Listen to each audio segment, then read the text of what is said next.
Hello friends, આજે આપણે વાત કરશું step-up SIP regarding or the magic of step-up SIP. Step-up SIP શું છે આપણે એક એક્ઝામ્પલથી સમજીએ. લેટ્સ ટેક એન એક્ઝામ્પલ કે એક પર્સન 10,000 રૂપીઝ ઇન્વેસ્ટ કરે છે at the rate of 15% for 25 years. તો આફ્ટર 25 યર્સ એને ઇન્વેસ્ટ કર્યા હશે 30 લાખ રૂપીઝ અને જેની વેલ્યુ થઈ ગઈ હશે 3.25 CR.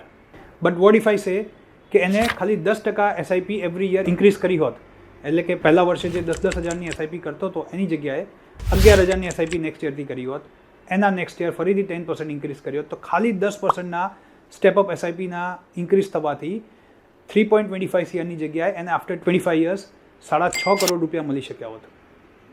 That's the power of step-up SIP.